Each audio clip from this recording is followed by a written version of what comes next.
Hello, everyone, and welcome to this webinar presentation from Innoweave and Scale Collaborative. Innoweave is very happy to be providing some resources to organizations that are experiencing challenges and crisis with emergency response during the COVID-19 era. And as part of the resources that we're making available through our new coaching stream, Leading Through Crisis, we're very pleased to be able to have Lee Heron today from Scale Collaborative offer us this interesting webinar on financial strategies and scenario planning.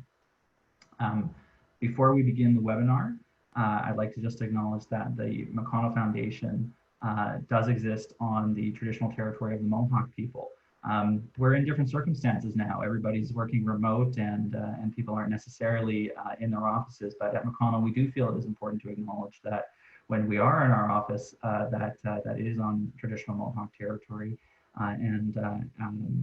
In respect of that, it's important for us to recognize and build reconciliation work into everything that we do, not simply the reconciliation-focused funding streams we have at McConnell, but every element of the program that we offer.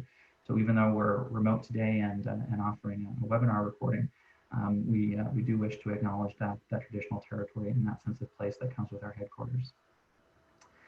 Presenting our webinar today is going to be Lee Heron. Lee is director of Scale Collaborative. He's worked in management and leadership roles in both the public sector and nonprofit environments for the past 17 years. He's been an experienced board director of more than 20 years, including 15 of those chairing different nonprofits. And he's here today to provide us with his unique brand of expertise on the financial and governance challenges that organizations may be experiencing now. And hopefully to offer us some great advice around how we can continue through these challenging times. I'm happy to turn it over to you, Lee. Thanks, Ryan. Here's just a quick overview of what we're going to walk through today. We'll be getting into the strategies, burn rate scenarios in the second part of the presentation. But before we do that, I just want to say that this is a leadership challenge for us. One of our colleagues, Kimberly Nimreva, did a great presentation. She's got an image of a dog looking over the back of the couch saying, "I'm watching you." And as leaders in a crisis, we really are on stage. We're the ones that make the decisions. And as such, people are watching us to see, what are we going to privilege? What are we going to protect? If we have to make hard decisions, what are we going to sacrifice? All of those things help people see where the organization is going in the future. And so we have a real opportunity to show and lead with our values as we make those decisions. But also people are watching to see, are we being equitable, ethical, and for our own selves, so that we can sleep at night? Are we able to act within our own integrity? I think these are all questions that leaders through this need to be asking themselves, because people are watching us and they will judge us based on the decisions that we do take. But on the flip side, this is also causing us to rethink so many things, and the longer it goes on, the more we're going to need to rethink everything possibly. And so let's take this opportunity to think through how things might be different in the future, but not just different, also better. In order to survive, we definitely need to not run out of cash. We need to preserve and maintain critical relationships with our staff, with our customers, clients, with our funders, donors, and supporters. We need to not lose the ability to operate as we have in the future, which means maintaining our status with all the regulatory bodies, licensing bodies, accreditation bodies, and so on. But the goal here is not to just survive. Ideally, yes, we survive, and we find ways to actually improve or strengthen ourselves going forward. And often a crisis can be an opportunity to do that. Being forced to consider how we won't run out of cash maybe also allows us to think through how we might in the long term increase our financial resources and our self-reliance. the relationships that we need to preserve are all going to be challenged through this time. But if we pay attention to them, there's an opportunity to strengthen all of those relationships. And last but not least, we're all going to be required to revisit various of our standards. And it may be that we have an opportunity through this time to improve and tighten our standards. But if we do some of these things, and this is not an exhaustive list, it's a beginning. If we do some of these things through the crisis, we'll come out stronger and potentially be thriving on the flip side. So we've identified that there are different strategies that organizations are pursuing as they go through this period. And in some cases, these strategies may apply to different programs. The burn rate calculation, the financial scenario planning, and various strategies that we discuss are mostly relevant to people in the top 4 strategies. But if there is an interest in for people who are looking at potentially amalgamation or unfortunately facing shutdown, please let the good folks at McConnell know, and perhaps we can figure out if there's a way to do just-in-time webinars for folks who are having those conversations. But really, we see that most organizations are ramping up some parts of their organizations, especially in direct service. Some organizations are experimenting with different ways to meet community need. Others are trying to maintain a steady state. They may not have as much direct service, and maybe they're finding ways to economize or use technology differently that may serve them very well in the long run. And others are entering into a period of hibernation. That is, at least for some of their operations, they're basically either temporarily closing them or retreating in terms of the level of activity that they have. These different strategies imply different critical questions for managers. In the ramping up area, it really is about safety first, securing resources, maybe redirecting resources from one area of the organization to another, setting up the financial and information flows to ensure that you're able to manage the work, and then making plans to resume normal operations. For those that are experimenting, it's about figuring out what the best experiments are for right now. They may not be all of the experiments that you'd like to run, but some experiments may suit themselves very well to this new environment. And then figuring out the right leadership and making plans to evaluate those experiments. For those in a steady state, again, it's about safety, shifting the delivery model perhaps, but also ensuring that the organization does maintain and potentially strengthen relationships in a new virtual world. People are doing all sorts of fun things to try to do that, and I think it's a natural human impulse, and so you don't need a lot of advice on that. But just remember that it is important. And last but not least, for those organizations in hibernation, what can we stop doing? Are there costs that we can shed during this period? How do we take care of our people? Who can we not afford to lose? Those are critical things to ponder if you're contemplating any staffing, and we'll say a little bit more about that, staffing actions rather, and we'll say a little bit more about that later. So this question of burn rate. Burn rate is a useful phrase to use because it's sort of non-technical. When our organization goes into deficit, we start burning cash. That is, our bank balance is falling month over month. So burn rate really is, just simply put, a measure of monthly negative cash flow. It's a very crude measure. It doesn't tell you everything you need to know, but if you kind of take where you're starting from and how much cash you have and how fast you're burning it, your burn rate, you'll be able to figure out more or less how long you'll be able to survive. So the first step is really to look And for most of us, we just cross March 31st. So for some, that's a fiscal year end. For others, it's the end of the first quarter. Most organizations are on one of those two calendars. So look at your bank balances and see where your starting place is on April 1st.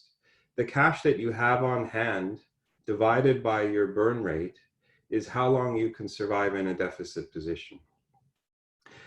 And then once you sort of start to see whether that's long enough or not, you can start to figure out ways to conserve cash, which we'll also talk through a little bit.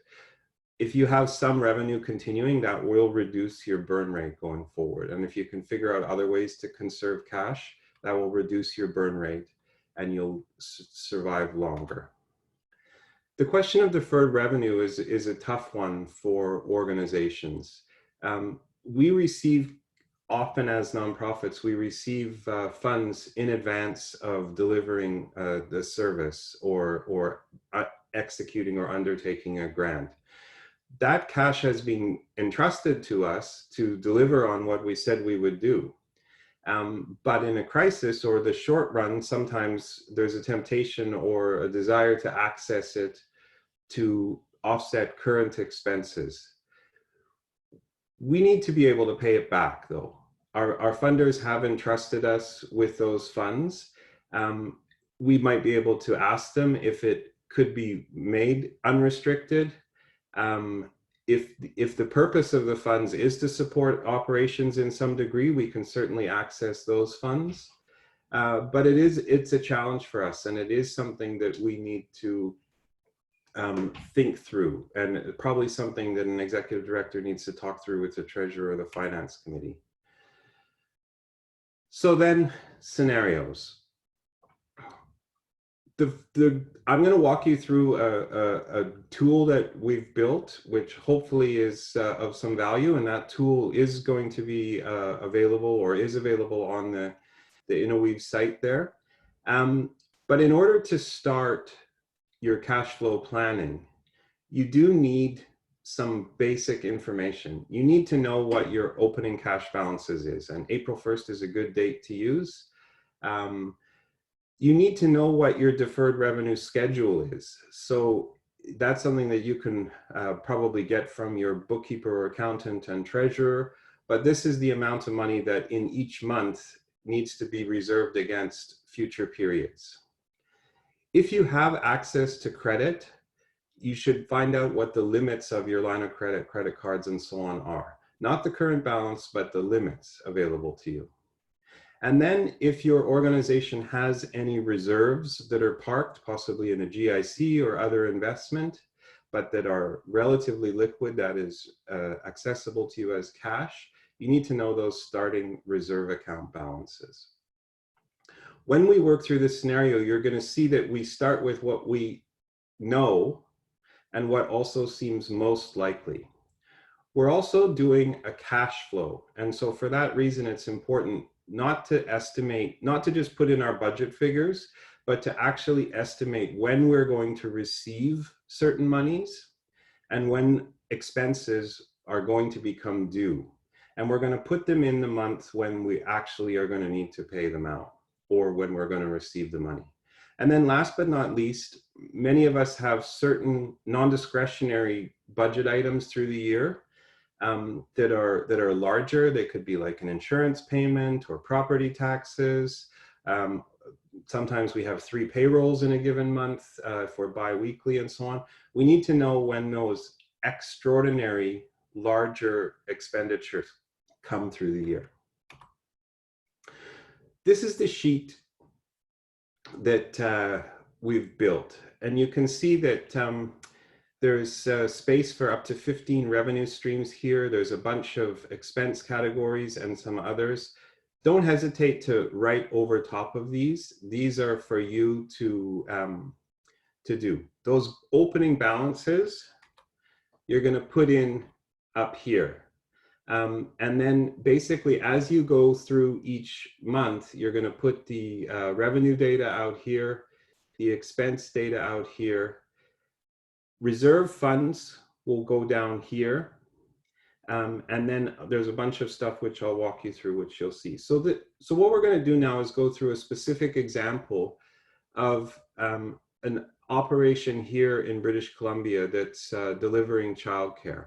So you can see this organization was very lucky to start with some cash in the bank. Some of that, though, was deferred revenue, and so they've put that deferred revenue schedule in.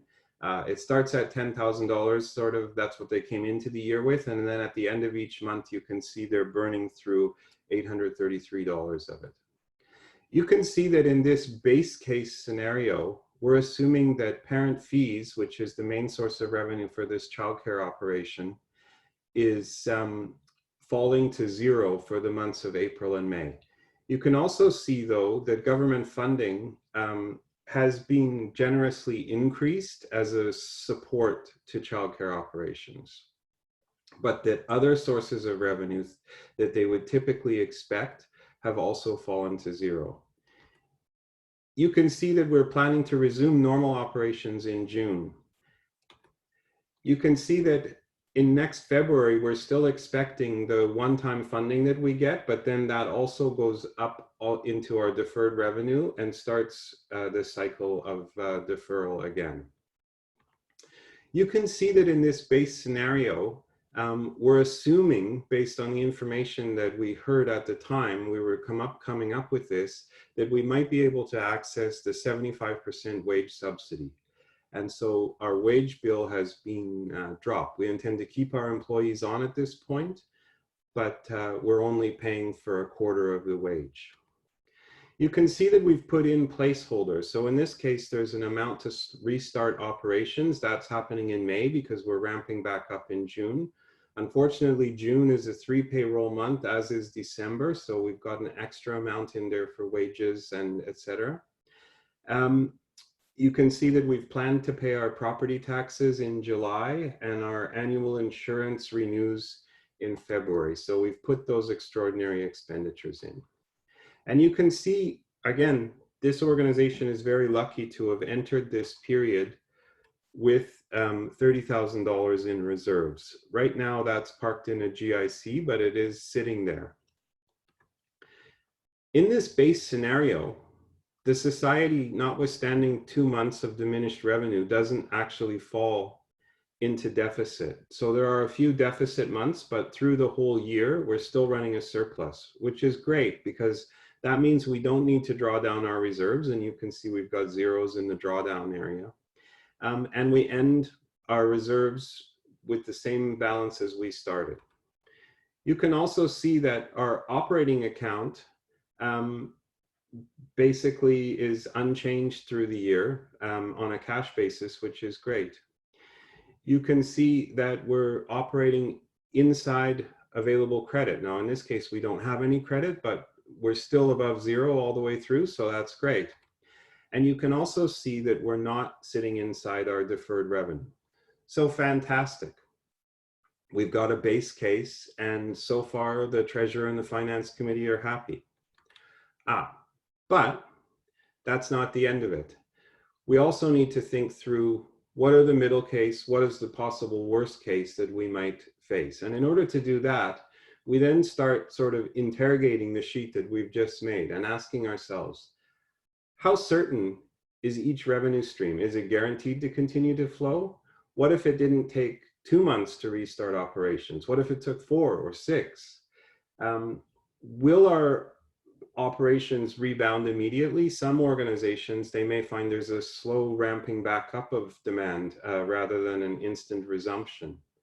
And in some cases, for instance, if you were planning a large fundraising event in June and it's a summer event and it can't really be moved, you might lose the revenue from that for good unless there's a way to creatively continue to use that opportunity to raise funds in a different way. But if there is a risk that you're losing some revenue for good, that's a blow to the organization, and it's something that you need to take account of in the middle and worst case scenarios. So then you're going to go through and adjust each revenue stream. Make sure that your worst case really is the worst case that you can imagine, not don't let your imagination run wild, but try to be very conservative. You don't want to find out that what actually happens is in fact worse than your worst case scenario. I would advise not to just adjust your expenses yet, just adjust the revenues and see where you end up. Start looking at the impact on your organization in the near term. So again, going then to show how this tool works, there's another sheet that allows us to also do a worst case scenario. So there's actually 3 sheets that you can write in: the base case, the middle case, and the worst case. So in this case, now we're taking the same starting place with the operating account balance and the deferred revenue. But in this case, you can see that we're assuming that parent fees don't resume, and we don't resume normal operations, in fact, until October. So 6-month closure. In this case, and again, I've adjusted the expenses here, but only for the sake of really making this the worst case. I've assumed that we're going to continue our staff at full wages, but that we're not actually eligible for the wage subsidy. Subsequent to the first time we did this presentation, we've learned more about the wage subsidy program, and it does in fact seem like we'll be eligible. But in this worst case scenario that we were planning there, we assumed that in fact we wouldn't be eligible for it, just to assess the impact on our cash overall. You can see that we've still got the same placeholders for 2 payroll months, property taxes, insurance, but that we've moved the startup expenses into September because we're now resuming operations in October. You can also see that the impact of these net is a huge increase in, we had been in surplus in the first scenario, but we're now running actually a very significant deficit with these new assumptions. You can see that actually we run out of cash because we don't have access to any credit at this point. At the, sometime in July, between the end of June and July, we're going to run out of cash. You can see here that we are below the bottom of our line of credit because we don't have access to credit. And you can see here that we've actually started to dip into our deferred revenue in June. And so this is something that the treasurer is in fact very concerned about. So using these tools is a great way to begin to identify where the gaps are and where your needs are. In this case, in this worst case, we won't make it to June 30th. We're short a certain amount of cash. There's certain actions that are suggested here, and there's guides in the Excel sheet as to steps that you can take to generate or access cash that's caught up in your organization, and also some steps you can take to conserve cash. Most of these are obvious, but there may be some tricks in there that are a benefit, so I encourage you to take a look at that sheet in the Excel. Last but not least, you can contemplate staffing actions. The federal government has come through with very generous supports to encourage us to keep on our staff, but it may not always be possible. We always advise getting good advice and acting with integrity when undertaking any staffing actions. But you would make these changes to your scenarios as you start to find ways to generate cash, conserve cash, or if you contemplate staffing actions. Last but not least, and here's just a tip, if your organization goes through the worst case scenario and you're still sitting on a lot of cash, you might consider how you could deploy some of that cash through this crisis to strengthen your organization on the other side. If you can find a way to get through the short term, then there's the medium term. If your cash flow need doesn't emerge until later in the year, that gives you a little bit of time. Don't forget to allow some cash to restart normal operations, and also make sure that you have the cash to pay those non-discretionary expenses. If you access deferred revenue, you do need a plan to pay it back. And again, the goal of this is to identify if there's a shortfall, when that shortfall occurs, and then to take action to find cash in the medium term. Just don't forget that if that plan involves accessing or using debt, then you need also have a viable plan to repay that debt in the future. So what are the sources of medium-term cash? I mean, for those organizations that do have reserves, there may need to be some negotiation about accessing the reserves. If the reserves are there for a capital investment in the future, accessing them in current times for operations may not be what they were intended for, but it may be necessary. A credit card can be a great tool to run expenses through. It just stretches your cash. It shouldn't be a tool to run up a debt that then needs to be repaid later, because it's not the most efficient form of debt, that's for sure. A line of credit is a very useful tool. And again, though, it's a cash flow tool. If you need access to cash on a longer term basis, you should consider some kind of demand loan. The federal government has said that loans are available, but we've also put that there are other loan sources, including some non-traditional sources, that if your organization is really strained, you may need to ask yourself, who cares enough about us to help us ensure that we don't fail? And last but not least, if you're blessed with some assets, one way to raise cash is, of course, to sell surplus or non-core assets. This may or may not be the greatest time to contemplate an asset sale, though, but sometimes we need to take those hard decisions. So going back to this worst case scenario, now that we've learned that we're in fact dipping into our deferred revenue as early as June, the Treasurer and the Finance Committee have decided to take some specific actions. In particular, they've agreed us to allow to access our reserves starting in June, and we plan to draw those reserves down to zero over 2 months. That does, in our worst case scenario, get us to the end of August, but unfortunately, you can see that we start to fall back into our below the bottom of our bank account, and also into our deferred revenue. We start to chew into that in September. Having said that, though, September is almost 6 months from now, 5 months from now. And so this organization is very lucky in that it owns its own building. It's not a big or glamorous building, but it is a real asset. And we don't have a line of credit, but we can use the security of that asset to probably negotiate a line of credit. And so the treasurer is able to go and have that conversation. And with 5 months lead time, we're hoping to access a $30,000 line of credit in August. You can see that by making that change, and the key here is if you have a credit balance, you need to put that balance in each month all the way along to make the sheet work properly.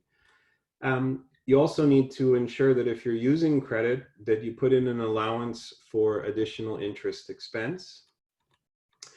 But that now you can see that we're above the bottom of our line of credit in each of the next 12 months. And that we're also not inside our deferred revenue. And those things make the Treasurer and the Finance Committee happy. You can see that we end the year slightly below zero. We have no cash. We are in a negative cash position, but given everything we've been through and that this is the worst case scenario, we're considering that to be a win, because now that we're in normal operations, we've actually resumed more like the regular monthly surplus, except for the occasional month where we have extraordinary expenses. And so that's just a quick overview of how this tool works. Hopefully it will be useful to you. Again, this is a crisis. The question for us as leaders is, can we emerge stronger on the other side? What are the key conditions? Think those through. What do we need to do to be stronger when we come out the other side? And I would urge organizations to really gather the deepest thinkers that you have in your organization, regardless of their position. So a committee of board members, as well as some senior staff or staff who are just real great idea folks, get them in the same room and come up with a strategic response to how your organization is responding. Many of us are already well into the response phase, but there may be new things that happen that cause us to need to respond further. Test your response against the worst case to ensure that it's as robust as possible. Figure out who you need to talk to and tell about your plans, and then make plans to reach out to those folks and communicate with them. Be as plain as possible if your organization has financial needs. I highly doubt that that you have lots of people that want to see you fail. In fact, I'm very certain most of our organizations have tremendous amounts of support in the community, but people need to know if we're at risk so that they can help us. And we need to also not be afraid to ask them for help. This is a truly challenging time, and some of us may need to get help from the community. Stick to your plan, but also recognize that new information and changing conditions may require you to deviate from it. It's a challenging time.